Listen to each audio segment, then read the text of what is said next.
So here we go, everybody. We're about to get round 8 of the 2023 GT Cup Championship season underway here. The final race of the weekend at Brands Hatch. Watch out for the Mosler off the back of the grid, but it's Sasha Kakad that starts on pole position with Sam Mayer-Loughnane in the Merc that lies alongside. Away we go. Audi from Mercedes. It all gets tight. We're nearly 3 wide, heading up in towards Paddock Hill Bend, and off, and I'm afraid into the gravel trap goes Simon Orange. It was so close going into the corner. Simon can't keep the car out of the barriers, and the reigning champion, can he get going? He's trying to push the Recticel out of the way, and it all just got so close. He's still got the Recticel on the front of the car, but he's going to nail the car back onto the circuit. Where's the Recticel going now? That's the big question at the moment, because he can't afford to lift off the throttle, but what he's going to do is probably deposit that Recticel in the middle of the circuit. So I totally get Simon Orange. He needs to keep his foot down there, but with that on the front of the car, then he had little choice but to bring that barrier out onto the track, and I think that instantly means that we are going safety car by the look of things. I don't think all of the drivers have necessarily spotted the safety car boards, but for Simon Orange, a safety car coming out is a bit of a lifeline, to say the least, because yes, he lost loads of time when there was that little bit of a squeeze from what I think was probably Lucky Kira's McLaren or Sam Mayer-Loughnane's Mercedes. I need to relook at a replay, which we won't get, to understand which one of the black and red cars was doing a little bit of squeezing, but 3 wide was never quite going to work in towards Paddock Hill Bend. But because we've gone safety car, it means that Simon Orange, yes, he's dropped to the back of the field, but he's going to be on the tail end of the train. Had we have stayed green, that wouldn't have been the case. So lots of dusty Pirelli tyres, but the reigning champ is still in the mix for this one, and unfortunately he's got even more work to do, because he knows when he jumps out of the car and hands it over to Tom Roach, the Welshman who will take over, that car will remain stationary for 100 seconds, whereas the likes of, say, Lucky Kira giving way to Ewan Hankey, they'll stop for 15 seconds less. Sasha Kakad giving way to Hugo Kupp will stop for 5 seconds less. But Sam Mayer-Loughnane giving way to James Wallace, that will stop for 20 seconds less than that blue and orange McLaren. Great work by the marshals, and the rescue crews have not only scooped up the Recticel, but I think they've already put most of it back into place at Paddock Hill Bend. But we are going to get a second lap under the safety car, so we will scoop them all up and bring them all round for a further lap under the safety car, whilst I think, yeah, the barriers are pretty much back as they needed to be at Paddock Hill Bend. I can't quite see the point that Simon Orange made contact with the barriers from my commentary position, but under safety car, Sasha Kakad leads the way from Lucky Kira in second place, and yet the barriers are already back. Look, there you go, you can see the 2 bits they've picked up there. So oh no, there's not, there's 2 bits missing still, but you can see they're still belting in front of the tyres, so they will get positioned back there for the next races. So Sasha Kakad leads Hugo Kupp, so it's Audi from McLaren. Mercedes, Sam Mayer-Loughnane is in 3rd place, and Paul Bailey at the wheel of the Group GTO leading Mercedes, as it is now, is in 4th position. 5th place is Seamus Jennings in the Porsche, and 6th place is the leading car in Group GTC in the early stages of this one, which is going to be Charlotte Gilbert, who we were informed was starting that particular car. Matty Evans is 7th. He is also in Group GTC, and in 8th place it's number 999 Patrick Collins, which is also GTC. 9th is the first of the Group GTH leading cars, which is the number 69 car started by Stephen Walton.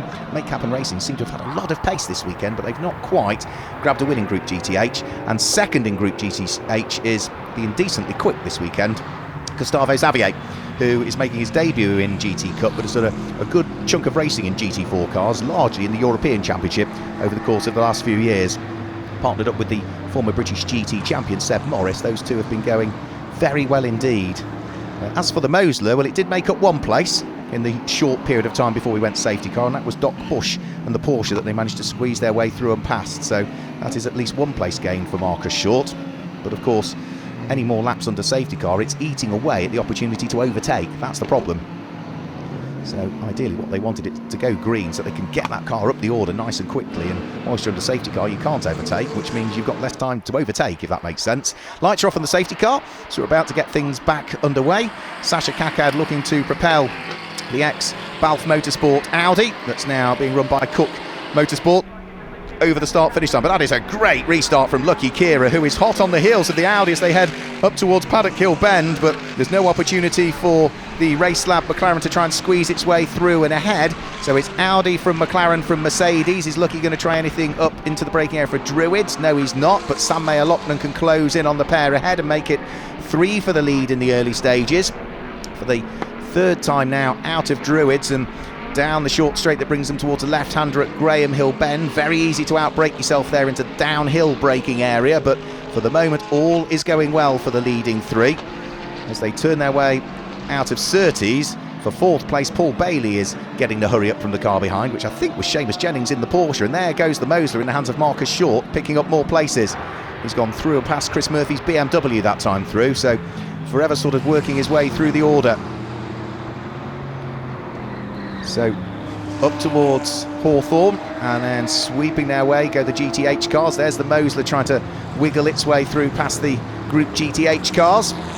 Simon Orange also, we need to try and keep an eye as to what he's doing, picking his way through the order after that little squeeze that went on at turn number 1. It was the DriveTac Mercedes, the number 50 car, Sam Mayer-Lachlan, that sort of, there wasn't contact. Sam was understandably trying to give as little room as possible, and I think it was unfortunately the fact that they were so close to each other which pitched Simon Orange into the gravel trap. But Sam Mayer-Lachlan is still there in 3rd place. Simon Orange picking his way through the order after that turn 1 incident. Over the start finish line they thread their way.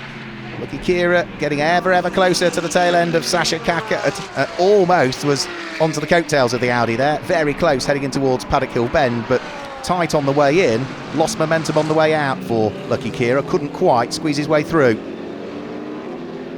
See a little bit of cement just being raised there from one of the support races that put some fluid down on the circuit. The lead 3 still together. Last time through, Sam Mayer-Lachlan in 3rd place posted the fastest lap of the race that we've seen so far, 1 minute 29.698 from him.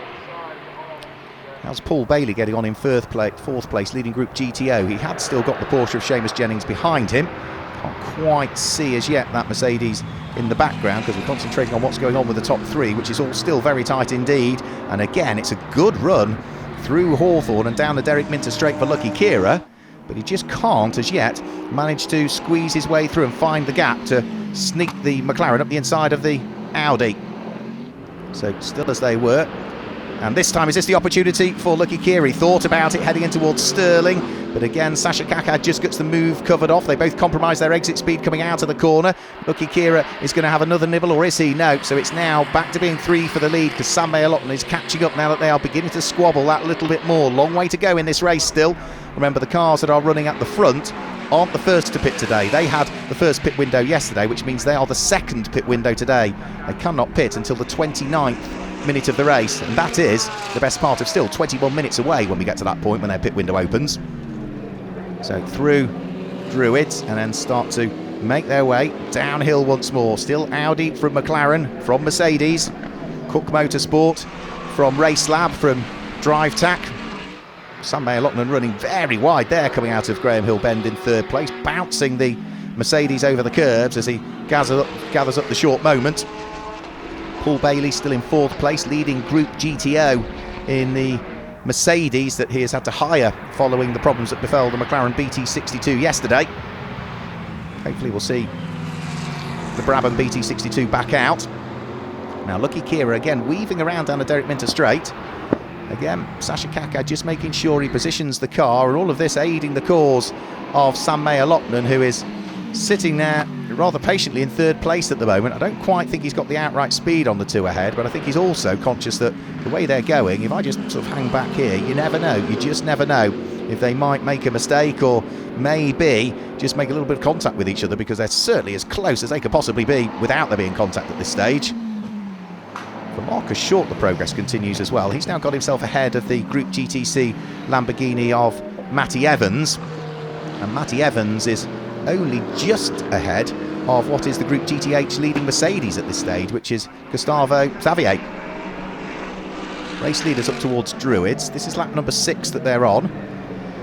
Lucky Khera this time tries a wide entry in towards Druids to try and sort of cut back on the exit, or almost triangulate the corner really, and then hooks up the apex nicely coming out of Graham Hill Bend. Might have just run a little bit wide coming out of the corner, but he's certainly pretty close to Sasha Kakad. Again, takes a wide sweep in towards Sterlings to try and propel the car off the corner. Meanwhile, in Group GTH, James Guess in the number 82 Feathers Motorsport Aston Martin has got Philip Carter not too far behind, and this will be for 3rd and 4th in Group GTH, with John Curry not too far away.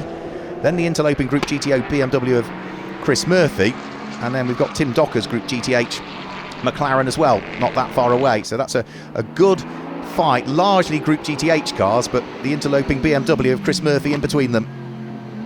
Whilst the leading trio, again, are just threading their way up towards the conclusion of another lap. Again, Lucky Kira just, I think, trying anything to try and distract Sasha Kakad, but Sasha's having none of it at the moment. A lot of these cars, you don't need to look in the mirrors. I know that sounds strange, and that's because they will have rear cameras. You just look down at the screen if you need to, or you drive your line, and it's up to the car behind to work your way through. And as long as you get your braking points right, you hit your apexes and get cleanly off them, it's not easy to overtake. And as Piers Pryor was suggesting when he was on the start-finish line and pre-race with Amber Jones, you've got the aero wash to consider as well, which is more significant in the GT3 cars because they are ever more aero efficient and aero dependent. Feathers Motorsport Aston Martin of James Guess still hanging on to 14th overall and the final podium spot in the early stages in Group GTH, but Philip Carter is wanting to end the weekend on a high. He started it on a high, having qualified on pole in Group GTH, but hasn't quite had the rub of the green really come the racing. The pro driver Mikey Broadhurst will jump on board that car for part 2 of the race, whereas the Aston Martin ahead of him, it'll be Tom Canning that will dive on board that car. But for Sasha Kakad, what he's focused on is trying to hang on to the lead of the race, and this time Lucky Kira's got a really good run coming out of Hawthorn. The McLaren dives up the inside of the Audi and is able to squeeze his way through. Place gained, lead taken. It's Lucky Kira that leads the way for Racelab and the McLaren, and down to second is the pole sitting Sasha Kakad driven Audi R8.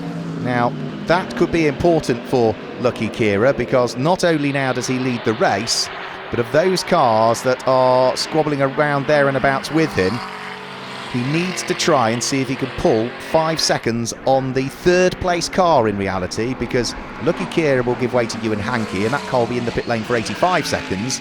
Sam Mayer-Lochner will give way to James Wallace. The Mercedes in 3rd will stop for 5 seconds shorter. And for Sasha Kakad, who's now lost the lead of the race, he'll be stopping for 10 seconds longer than the McLaren, 15 seconds longer than the Mercedes, so it could be a really important overtake for Lucky Kira, but he needs to build a gap now. James Guest still being kept very honest by Phil Carter, and got to say, Philip Carter, who is relatively new to DT racing, has come through this Greystone GT programme that so many drivers have done, is just getting better and better and better all of the time, and is now more than willing to be a match with the rest of the competitors in Group GTH. Be good to see them finish the weekend on a high, but needs to attack and defend at the same time. James Guess ahead, John Curry sitting behind, and each one of those three will give way to a pro driver. Now Paul Bailey has got his hands full. He's got the Northern Irishman Seamus Jennings in the Porsche weaving away round behind him. The Porsche sits in Group GT3 and off. I'm afraid that's Charlotte Gilbert who's had the off, and that could be the run out of Graham Hill Bend and up towards Druids. Yep, so she's come out of Graham Hill Bend and the car's sort of broken away from her, and thankfully she's not made contact with the barriers there, so I think she's probably done lots of arm twirling to try and gather the car up, and finally it's come to a halt but hasn't clonked the barriers, which is a very good thing indeed. Now Paul Bailey is letting through Simon Orange, so Paul Bailey lets through the Group GT3 car. Simon Orange charging his way back up through the order now. That means that he is now going to be up into, is that 4th place I think for Simon Orange over the start finish line? It is, 2 more places picked up on that lap.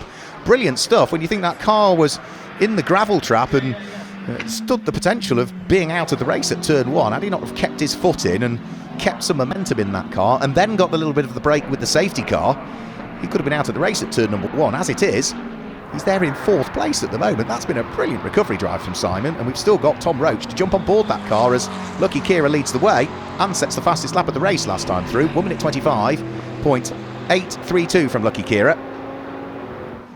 That's likely to be bettered once the pros jump on board. No disrespect to the sporting drivers, but when you race weekend in, weekend out, and fly all over the world plying your trade, the pros are always going to go quicker than the sporting drivers. But for the moment, Lucky Khera, on true pace, is a match for anybody else that's behind the wheel of the car, because remember, the pros can't start the car, they can only take over for the second part of a pit stop race. Now, Sam Mayer-Lochner giving Sasha Kakad a thing or two to think about. The Mercedes can't get past the Audi. It would dearly love to, because Lucky Khera's building that advantage. He needed to build a 5-second advantage over that Mercedes, and this time the Mercedes comes over the start-finish line, and it's still there in third, still can't get past Sasha Kakad, and is now 5.3 seconds adrift of Lucky Khera. So the extra 5 seconds that the race-leading McLaren is going to have to spend in the pits is now going to be overcome, and that Mercedes is going to struggle to get back out of the pit lane, gaining a place over what is the race leader. It should gain the place over the Audi in the pits, because that Audi will stop for 10 seconds longer than the 15 seconds longer than the chasing Mercedes. So there goes Lucky Khera up towards Hawthorn. Sasha Kakad, you can see, ever falling away. Sam Mayer-Lochner, who first started driving in the Toyota MR2 series in the UK when he first arrived from Ireland some years ago, and is a professional stunt driver, sitting there in third position. Runs a school as well, a stunt school, which brings new people into the industry. And at the moment, he is, I would say, frustratingly sort of held up, feel as though he's held up in third. I think he's probably got the pace now at this stage of the race, but just can't get past. And the reason being, Sasha Kakad just isn't making mistakes. To say, he's driving nice and cleanly and is able to keep going. Now, we've had a spin at the exit of Graham Hill Bend for Andre Borodin. So the Greystone GT3 McLaren pointing in the wrong direction, and Andre's got the car fired up. Thankfully the grass is dry, and makes his way back onto the tarmac. Will continue. That does mean that the man who's based in London has lost a huge chunk of time, and thankfully I think the grass hasn't too recently been cut, because I can't see that there's a load of grass in the radiator ducts, which otherwise might cause him a problem with overheating. Now we're about 4 minutes away from the... Sorry, we're about 9 minutes away from the Perth pit window opening. So 26 minutes to go is when the first pit window will open. What's that, 7 minutes away from the first pit window opening? So a while to go yet, so everybody can still keep pressing on. For Lucky Khera, the next job he needs to do is lap that car that's just had the spin. So the race lamp McLaren dives past the Greystone GT car. So Lucky Khera safely dealing with that. And the good thing is now he's built that advantage. He can afford to take a bit more time through the back markers. Doc Bush moves out of harm's way. Keith Bush by name, but he is a doctor, runs a very successful business in London, and stays well and truly out of harm's way at the wheel of the beautifully liveried Porsche, with almost those Martini-esque stripes down the centre of it. The man who used to race motorcycles some years ago. But for Lucky Khera, he has now built a 7.4 second advantage. And that is exactly what himself and Ewan Hankey need. Donington Park, their best overall result was a couple of third places. He was fourth in the first race of the weekend. He was sixth in yesterday's pit stop race. They finished on the podium in third place earlier on today as well, and the amended results that were issued. So they have not had a win. They've not had a second so far this season, but it's the win is exactly what himself and Ewan Hankey would want. So threading his way for the 12th time out of Hawthorn and along the straight, and as they then head up towards what will be Westfield and Dingle Dell, we keep an eye on what's going on for third, for fourth and for fifth once more in Group GTH. James Guest, Phil Carter and John Curry still at it. The BMW of Chris Murphy has fallen further away, as has Tim Docker now at the wheel of his McLaren. But these three are still very evenly matched at this stage. Now they are fighting over what is 12th, 13th and 14th positions overall. So just heading towards 30 minutes remaining on the clock. And Sam Mayer-Lochner almost got the overlap there on Sasha Kakad, but it didn't quite work. And if anything, he was a bit too hot coming in towards Clearways and Clark Curve there. See, the car was heading very much towards the edge of the tarmac, and all of a sudden couldn't get on the gas as quickly as he wanted to, so the amount of daylight between the rear of the Audi and the front of the Mercedes has stretched once more. New fastest lap of the race last time through for Lucky Khera, 1 minute 25.497. He's built the best part of nearly a 12-second lead now over the Audi, and that is going to be very difficult come the pit stop window for many other cars to overcome, I would have thought, particularly as Ewan Hankey knows the McLaren like the back of his hand. He's been racing McLaren sports cars for a very, very good number of years now, and hugely successfully at that. So when he takes over this car that leads the race, it's going to be flying, that's for sure. So for second and for third, they work their way through the circuits. Ewan Hankey is still dealing with the traffic, and we've had a shuffle there because the McLaren of Phil Carter is now ahead of the Aston Martin of James Guess. So yeah, James Guess has lost the place in the Feathers Motorsport Aston Martin. So Phil Carter in the Greystone GT McLaren, which is the 570S GT4 car, the number 14 car, is now up to what will be third in Group GTH. So he goes up to third in the group. Down to fourth goes James Guess in the white and dark blue and orange Aston Martin. And still he's coming under pressure from John Curry that sits behind. So driving our way downhill through through Paddock Hill Bend and then up towards Druids. Marshall's, as ever, busy waving their blue flags for what is a busy part of the race, which means that it's probably time to hand down to Piers Pryor, who's managed to catch up with somebody in the pit lane. Yes, we're at the Make Happen Racing garage, and we've got Chris Hart here. Chris, I've got a strong start, definitely in for the win. What are you going to try and do out on circuit? Well, I mean, I've got to say, Steve driving this weekend, he's having such a great stint. He's certainly got the bit between his teeth, so we get a bit of an advantage in the pit stop there, and hopefully I can keep the pros at bay for my stint. So, you know, like I say, Steve did a great job. All I can do, we'll do our best. But yeah, looking good so far. Looking good so far. You've had good pace this weekend. You reckon you can get the last little bit? Yeah, of course we can. Of course you can. Brilliant. Love to hear from it. Thanks, Chris. Thanks for your time. Good luck in the final stint of the weekend. Mark, back to you. Thanks, Piers. Yeah, they'll give everything that they possibly can. It looked as though they were potentially on for a Group GTH win yesterday until that pesky Seb Morris managed to sneak through with a lap or two to go. So we'll see whether they can do it here, because, yeah, I agree with Chris Hart. The team, the pairing, both drivers have had the pace this weekend, they've had the consistency, and they've stayed out of trouble and had a bit of luck along the way as well. Now this is the opportunity for Sam Mayer-Lachlan, is it, to maybe get past Hugo Cook? There's a little bit of a touch between the pair of them, but Sam Mayer-Lachlan has made it stick, and it was John Curry that was the inadvertent car that was in the wrong place there, really. Wrong place, wrong time. He wasn't doing anything wrong at all, John Curry.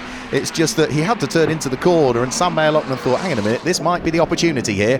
He grabbed it with both hands, and with a little bit of a wiggle from the Audi, he is through. So Sam Mayer-Lachlan in the Merc up to second. Sasha Kakad down into third place. Now I think the Mercedes might just pull away from the Audi now, because it did seem as though Sam Mayer-Lachlan had got a better car underneath him at that stage of the race, and the Audi was perhaps not quite as strong as it was in the early stages. So I think we might see daylight increase between new second place Mercedes and down to third the Audi. Now the first of the pit windows is still going to be a minute away from opening. Now it's not the cars running at the front that will dive for the pit lane, it's the cars that run in Group GTH, i.e. these three cars here just heading through, and it certainly looks as though we've had a further shuffle, because it is now John Curry that has gone ahead of James Guess's Aston Martin, and Tim Docker, who had fallen away to a reasonable degree at the wheel of his McLaren, he has now managed to catch back up again once more. So we'll have to try and see whether the Paddock Motorsport McLaren 570S also might be able to sneak its way through and ahead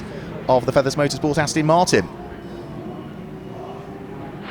See the kind of data and images that the teams are getting down there in the pit lane, and also get the timing to understand what's going on. That gives them the individual sectors, because the circuit's broken down into 3 sectors, and they can see where they're strong relative to others at any individual sector of the lap. And with now just a few seconds to go before the first pit window opens, we might, at the end of this next lap, see a few cars dive into the pit lane, because between the 24th and 29th minute of the race, which we are about to get to, the 24th minute, that is when the cars in Group GTH, the GT4 homologated cars, can dive for the pit lanes. The pit lane is now open for them, will remain open for 5 minutes. As for the car of Marcus Short, well, that car is now, rather quietly, whilst we've been concentrating on the squabbles going on, it's worked its way up to what is 5th overall. and has now taken the lead of Group GTO as well, because it's gone past Paul Bailey's Mercedes a lap or so ago. So good recovery drive, having been excluded from the race earlier on. They took the punishment. They knew what the task was in hand, which was to stay out of trouble, work your way through the order, and with a very mature drive on very young shoulders, Marcus Short has threaded his way through the pack and to the lead of the group as well. So good stuff. Bit of a wobble from the Porsche there coming out of Graham Hill Bend, which was the number 999 Orange Racing powered by JMH Porsche in the hands of Patrick Collins. Now, elsewhere, there's overtaking to be done for Hugo Cook. As into the pit lane comes Gustavo Xavier. That's the car that was leading Group GTH and will be handed over to the pro driver Seb Morris.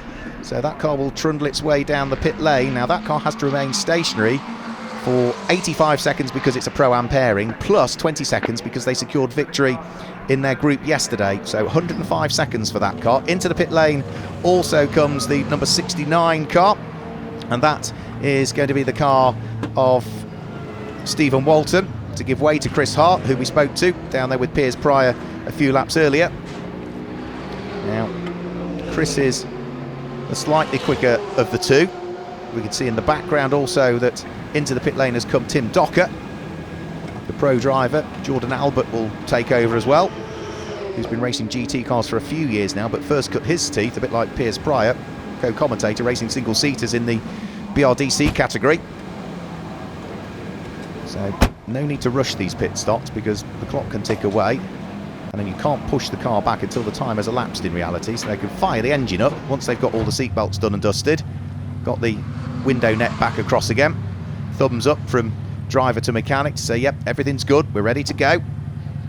Make sure the car's kept in a neutral gear so they can push it back, or put it in first gear but make sure the clutch is dipped, and then they'll be able to head back out there for part two of the race. Now the good thing is, with these staggered pit windows that we have, so Group GTH pit first today and then Group GTO, GT3 and Group GTC pit together, is that it makes the pit stop safer because all of the cars don't come into the pit lane at the same time. It spreads out the pit window in reality. Marcus Short still pushing hard. He's about to work his way through and past Andre Borodin's car. He's not going to do it on the run in towards Clearways and Clark Curve. He's going to do it on the exit of the corner. So the McLaren stays out of the way. Through goes the Mosler to place a lap on it. Chris Murphy's BMW is the next car to be dispatched a lap down. Now for Sasha Kakad, we just see him heading out of what was Surtees there, and in the background, is that Paul Bailey that's catching him? Or is that, no, that's Sam Mayer-Locknam that is slowing again. All of a sudden, Sam Mayer-Locknam has lost time on that lap. So what happened there? It was in the first sector where Sam Mayer-Locknam was 2 seconds slower than Sasha Kakad. So something happened in that first sector. He must have had a small issue somewhere, and from being second, all of a sudden the Mercedes is back down into third place again, which is rather worrying to say the least. And through goes Simon Orange as well, and it's a front right puncher. So yeah, it's a front right puncher for Sam Mayer-Locknam. So that car will be coming into the pits, and unfortunately it looks as though maybe it's a bit more than a puncture, or there's damage on that car as a result of it having the puncture. And I'm afraid on the run out of Sterling's and up towards the end of the lap, he's parking it up. Now, the pit window for that car was about to open in 45 seconds. I'm wondering, rather than do another lap with a puncture or come into the pit lane and enter the pit lane before the pit window opens and then have to serve another pit stop, because you can only come in when the pit window is open. They could only change the tyre on that car. They couldn't change drivers. Is he going to park it there for about 45 seconds and then get going again? Because arguably they might lose less time doing that and then get the car fired up and into the pit lane as soon as the window opens. Now the pit window will open 21 minutes remaining in this race is when the pit window will open for those cars, and that is only a few seconds away. If the car gets rolling now, I think that's what they're going to do. If it stops there, clearly there's a more fundamental problem, and I think no, it'd be rolling by now if that's what they were proposing to do. So second pit window open, so all of the Group GTH cars should now have pitted. And we'll try and pick up on what the order is in Group GTH, because the number 14 car that was driven superbly well by Philip Carter is now in the hands of Michael Broadhurst. and I think has lost out to others around it, because that car was going to be stationary for 85 seconds. Other cars in that category were going to be stationary for less. Into the pit lane comes Lucky Khera, so Ewan Hankey will jump on board that car. That remains stationary for 85 seconds in the pit lane. Sasha Kakad comes in to hand over to Hugo Cook. That will have 95 seconds. It will remain stationary in the pit lane. And I would imagine we also will probably see Simon Orange come into the pit lane to hand over the car to Tom Roach, which we do. So that car will remain stationary in the pit lane for 100 seconds, because it won its group in yesterday's pit stop race when it finished second overall. So they've got 80 seconds as a standard pit stop because it's a pro sporting pairing, but 20 seconds because of where they finished yesterday. No, Mosler is in as well, so this is going to be an 80-second stop for Marcus Short, giving way to Morgan Short. Two sporting drivers, two AMs in reality, young men. 60 seconds plus the 20 seconds because they won their group yesterday. Now this will be for positioning Group GTH. This is going to be Jordan Albert coming under pressure from Michael Broadhurst. Might be two McLaren 570Ss, but one of them being run by Greystone, the other one that's just ahead being run by Paddock Motorsport, and they will be fighting for second and third in the group at the moment. Now that will please Make Happen Racing if they can hold each other up, because Chris Hart will be driving off into the distance if he can at the wheel of the Group GTH leading Make Happen Racing Mercedes at this stage. So pit stop still continuing for the cars that are running at the sharp end of the order. Squabbles still continuing for those that have pitted, i.e. this one here for second and third in Group GTH at the moment. Two pros going at it. Jordan Albert using all of the curves but no more on the exit of Hawthorne. And then as they plunge downhill and back uphill very shortly up towards the blind entry at Sheen Curve, let's have a quick look. Such a slight dab of the brakes from Michael Broadhurst as he pitches the car in. The Mosler being pushed back, so pit stop done for the Mosler, and Morgan Short now makes his way out onto the circuit. You see the lights flashing, which is indication that the pit lane speed limiter will be on the Mosler. I know Martin Short is continually in contact with Warren Mosler, who originally built these cars. There, out of the pit lane goes the number 28 car, which is now Paul Bailey no longer behind the wheel. That is now entrusted into the hands of the Scotsman, which is Ross Wiley. And as for Sam Mayer-Loughnan, yeah, I thought they might be trying something clever, but clearly there is a real issue with that Mercedes, and that is such a shame that is the second retirement this weekend for the car that also suffered a retirement in one of the races at Donington Park. It's had the pace all season, just hasn't quite had the look on occasions, I'm afraid. Now in Group GTH, we've still got Jordan Albert hanging on to second in Group GTH, still with Mikey Broadhurst trying to hound him and hassle him. You can see that Russ Lindsay has just taken over the 999 Porsche as Patrick Collins takes off the crash helmet and balaclava in the background of the shot. Out come the earplugs as well, and that car is one of the later ones to stop. 70 seconds it will have to remain stationary for, and then we should be able to pick up on what the order was. That car had sort of worked its way up through the order because it was one of the later ones to stop, but it's now tumbling back down through the order. It was, I'm not sure whether it actually ever took the lead, but it was certainly up into second place because it was such a late pit stopper. Ewan Hankey is going to be leading the way at this stage by 37 seconds from Hugo Cook. And another late pit stopper, which is the number 33 GCAT Racing Porsche, was in the hands of Seamus Jennings. That's now in the hands of Greg Caton. That was also, I think, up into third place, but of course that will drop back down through the order now as well. Now 16 minutes to go. Pit window hasn't quite closed for all the cars yet, so there's still another 70 seconds, 75 seconds of the pit window being open, but I think everybody that is still running has concluded a pit stop, and straight away, as soon as the pros get behind the wheel, new fastest lap of the race to the race leading McLaren, Ewan Hankey. 1 minute 24.376 from Ewan Hankey, already with over a 30-second advantage. But that doesn't stop you pushing, does it, when you're the pro? You want to get the maximum performance out of whatever machinery you've got underneath you, and Ewan Hankey straight away behind the wheel of the car. Here he comes up towards the shop now, pushing. New fastest lap of the race for that car last time through. and it's going to be a long gap before you'd ever see the Audi appear into shot, because Hugo Cook is a long way adrift already. He hasn't even come over the start-finish line. He comes over the start-finish line now, and the lead advantage is 38 seconds first to second place. So it's the best part of, what, a third of a lap now? So there's the confirmation of the fastest lap of the race for Ewan Hankey last time through, bottom right of your screens. Still work to do though. Russ Lindsay is the next car that needs dispatching a lap down at the wheel of the Orange Racing powered by JMH Porsche.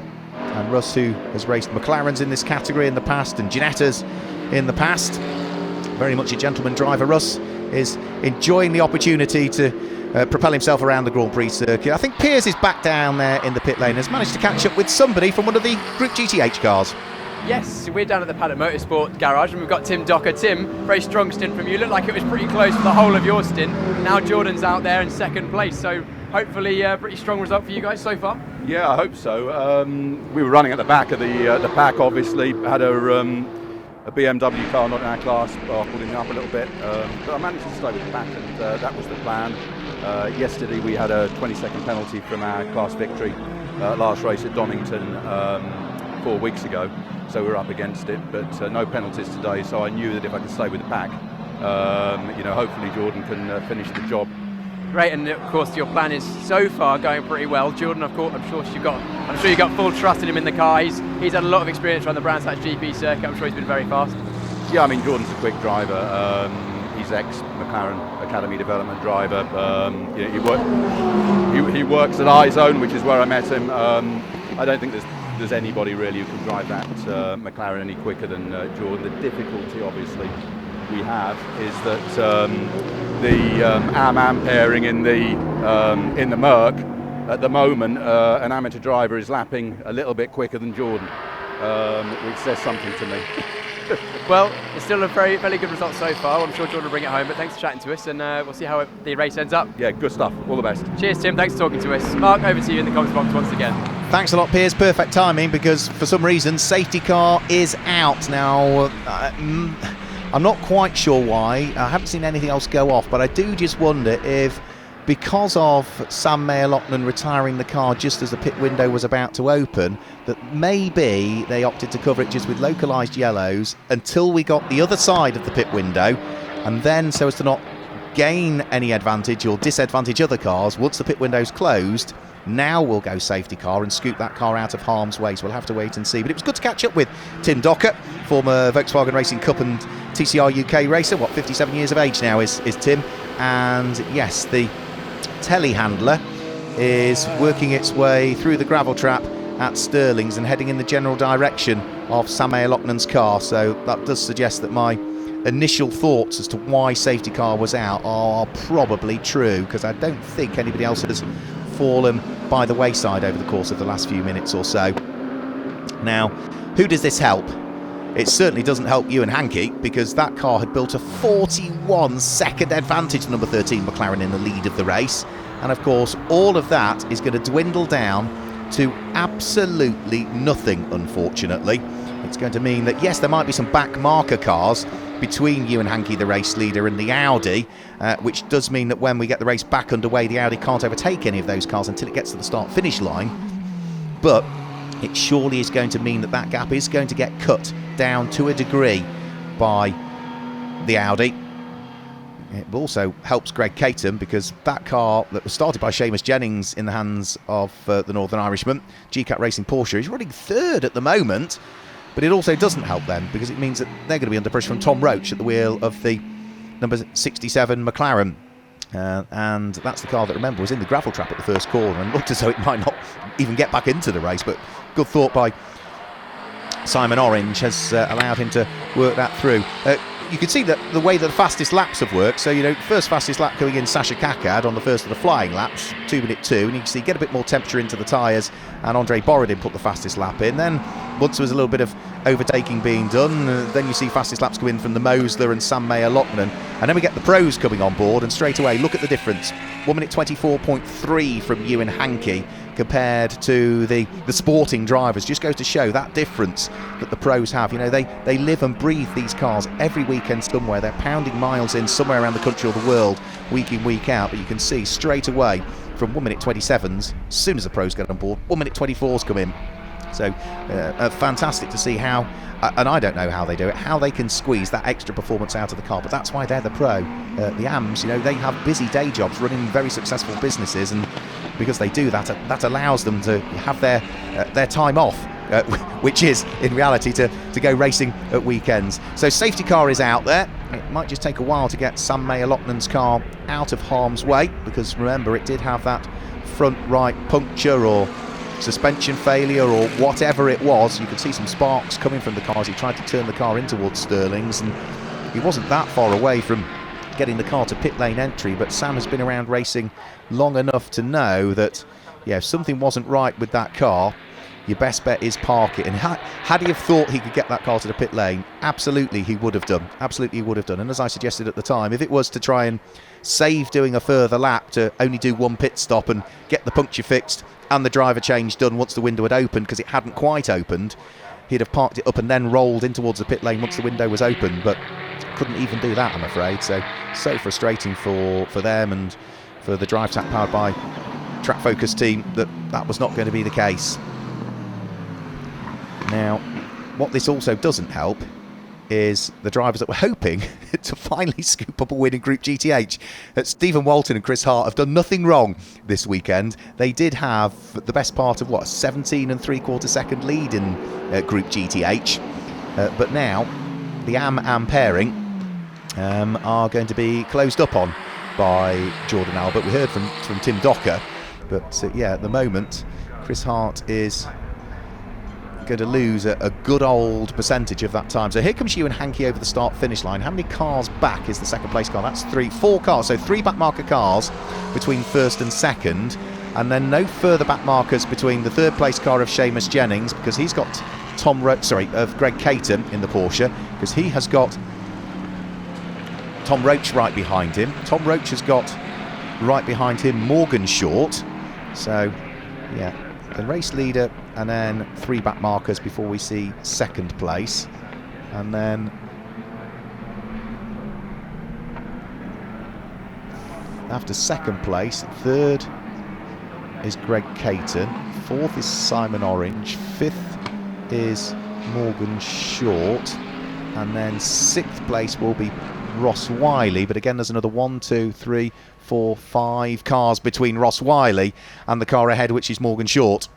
So there's a few back markers, and remember, once the safety car peels its way into the pit lane, which I think will be at the end of this lap, because we've got Sam Mayer-Loughnan's car as close to the barriers and out of harm's way as we possibly can, then if I were Ewan Hankey, and he's the pro, he'll know exactly what to do.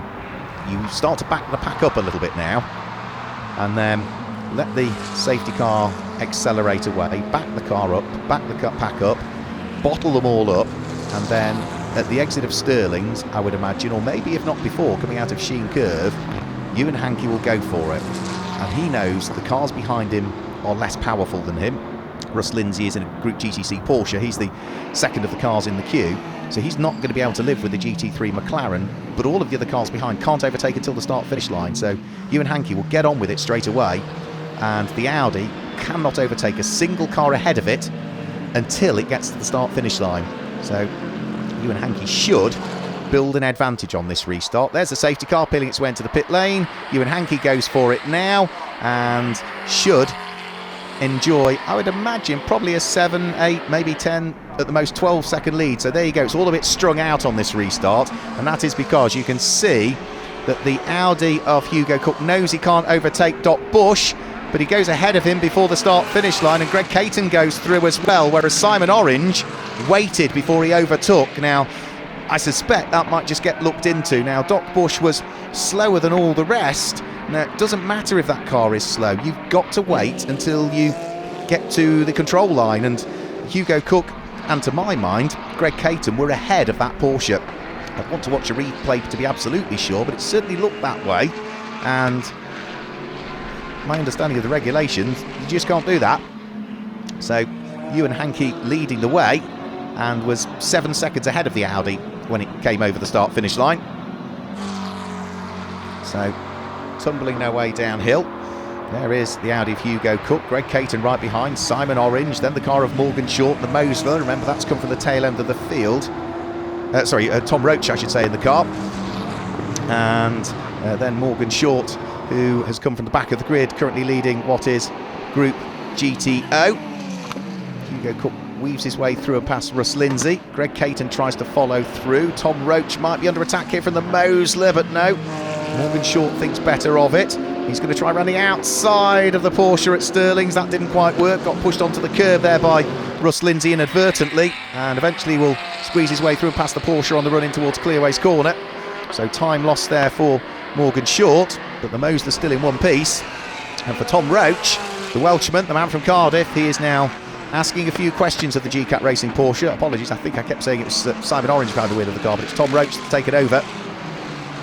And as they head uphill and into the braking area for Druids, this is a fight not just for position and the final podium spot, this is also a fight for GT3 as well. It's GT3 spec cars in first, second, third and fourth at the moment, and the first that's non-GT3 is that white Mosler there in the hands of Morgan Short, who, remember, has come from 19th on the grid now, either in the hands of him or Marcus in the early stages, up to 5th. So Tom Roach using all of the curves on the exit of Surtees to try and close in on the Porsche.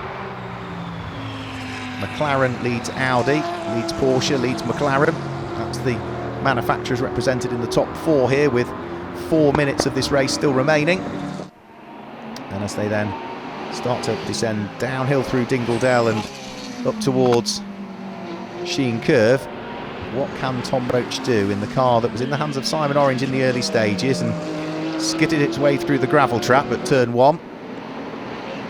In Group GTH, we've also got great squabbles going on as well. This is Tom Canning, I should say, trying to unlock the door on Jordan Albert's McLaren. Also needs to be conscious that right behind him is the Make Happen Racing Mercedes. Now, Aston Martin has drawn itself alongside McLaren, but it's on the wrong side of the circuit heading up towards Clearways. And all of a sudden, Tom Canning then needs to defend from the Make Happen Racing Mercedes that sits behind. He then gets the overlap on Jordan Albert and should be able to squeeze his way through. So over the start-finish line they'll go. Aston Martin goes ahead of McLaren. Can Phil Keane go through as well at the wheel of the Merc? No, not quite. Has to anchor things up and stay behind Jordan Albert. So Tom Canning gaining the place. Losing the place is Jordan Albert. But then Phil Keane and Seb Morris are all there as well. So great little fight this is. And that is going to be for, at the moment, what's that going to be for? That is going to be for, in fact, it's one great line of Group GTH cars, and the car that's at the head of it is leading the group. So Chris Hart, Michael Broadhurst, Tom Canning, Jordan Albert, Phil Keane, Seb Morris. That's the top 6 in Group GTH, and they're all together, all absolutely together at this stage. Ed Peed has now taken over the number 24 McLaren, vacated by Andre Borodin. The light blue Lamborghini was in the hands of Matty Evans, will now be in the hands of Kev Clark for part 2 of the race. And then the Mercedes will be in the hands of Ross Wiley, who's taken over from Paul Bailey. And this is going to be for 6th, 7th and 8th at the moment. Cars in Group GTO, Group GTC and Group GT3. But back to Group GTH, 6th for the lead of the group. And Tom Canning looks up the inside of Mikey Broadhurst. He was a bit far back really to do that. Hanging on to the lead of the group still. And doing a brilliant job, because he's an AM driver, is Chris Hart at the wheel of that Mercedes. But look, all the pros are ganging up on him at the moment. First of the pros is Michael Broadhurst. The second of the pros is Aston Martin Junior driver, which is Tom Canning. Jordan Albert, former McLaren Academy driver, is next up. After that, then it's Phil Keane, 3 times a runner-up in the British GT Championship, and a former British GT champion. Seb Morris is at the tail end of the queue. Now Michael Broadhurst is going to get undone here. Tom Canning's got the run up the inside line at the wheel of the Aston Martin. There's the lightest of touches between the pair of them as Broadhurst tried to close the door, but Tom Canning was pretty much alongside and surely was always going to go through, and indeed has done so. A little rub between the pair, but Aston Martin was alongside, and there's only so much closing of the door Michael Broadhurst could do before he knew that it was all going to be in vain, because, yeah, good run by Tom Canning. All about that was coming out of Paddock Hill Bend. He was able to work his way through, and now what can Tom Canning do about trying to close in on the car of Chris Hart, which still continues to lead Group GTH at the moment with only 60 seconds to go. They really have had the pace all weekend, the pairing of Stephen Walton and Chris Hart. But remember, Chris Hart is an AM driver. All the pros are there and are looking to try and see what they can do, and a slight mistake at Westfield has allowed Tom Canning through, and the Feathers Motorsport Aston Martin picks up the lead of Group GTH, I'm afraid. Chris Hart will now need to focus his efforts on making sure he doesn't make a further mistake. Tom Canning makes a mistake there and is a little bit wider coming out of Sterling's, and Chris Hart will draw himself alongside, but no, he's not quite going to do it. His best bet is tuck back behind, close the gap on the rest of the pros queuing up behind at this stage, and with our race leader Ewan Hankey part the way around this lap now, we will be heading on to what is the final lap of the race.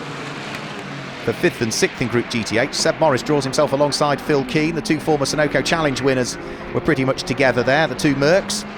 The black one is Seb Morris, the black and the yellow one. At the tail end of this little pack of cars is Phil Keane, and now we've got the two McLarens going wheel to wheel, which is Jordan Albert and Michael Broadhurst, who loses a further place. Then the door is open, which allows Phil Keane to squeeze his way through, and Michael Broadhurst loses a further place, and then Seb Morris is going to rub further salt in the wounds because he's managed to get the Ram Racing Mercedes sneaking its way up the inside, and as they go through onto the final part of their lap to take the checkered flag in round 8 of the 2023 GT Cup Championship, it's the pairing of Lucky Kira and Ewan Hankey that come through to grab the win overall in the race. The battle in Group GTH still absolutely raging as Michael Broadhurst tries to see whether he can haul himself back up from what was second in the group a few laps ago. He's now down to 6th in the group, but all of them together, Group GTH is always so competitive. The balance of performance working when you've got Aston Martin, McLaren, Mercedes all within a whisker of each other. After 50 minutes of racing, lots of dust, and off goes Russ Lindsay directly ahead of them. He'll scramble his way back onto the tarmac.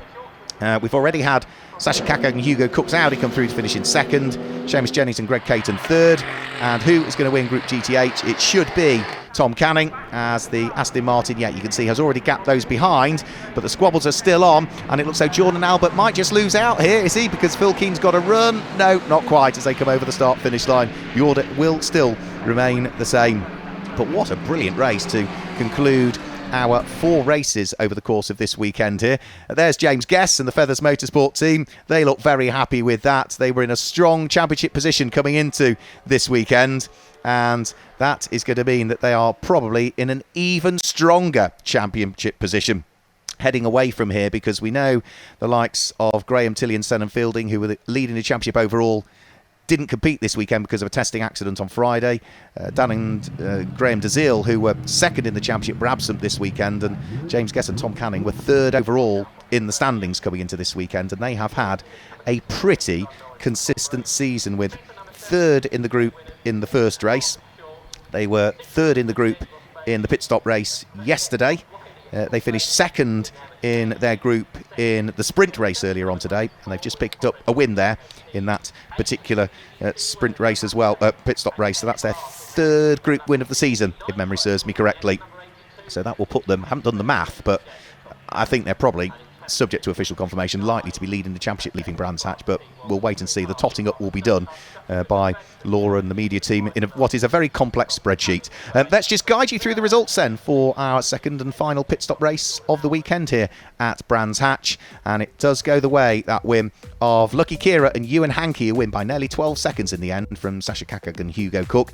And what a great podium, their first weekend of GT Cup this year. Seamus Jennings and Greg Caton come through to finish in 3rd place. Simon Orange in the gravel trap at turn number 1 recovered. Tom Roach brings it home in 4th place, and a good result off the back of the grid for the two brothers Marcus and Morgan Short, who win Group GTO. Paul Bailey and Ross Wiley were there in 6th place, with Andre Borodin and Ed Peed in 7th place. Matty Evans and Kev Clark will pick up the top honours in Group GTC, finishing in 8th place, and the Group GTH winners James Guest and Tom Canning will complete at 9th place, ahead of, again, they had their pocket picked because of the safety car, Stephen Walton and Chris Hart, who complete the top 10, but a solid weekend for them and Make Happen Racing. Tim Docker and Jordan Albert were in 11th place, ahead of John Curry and Phil Keane. Gustavo Xavier and Seb Morris were there in 13th place, with Phil Carter and Mikey Broadhurst 14th. Patrick Collins and Russ Lindsay finish in 15th place, ahead of Chris Murphy in 16th. Doc Bush in 17th place was the last of the finishers because there were problems for James Wallace and Sam Mayer.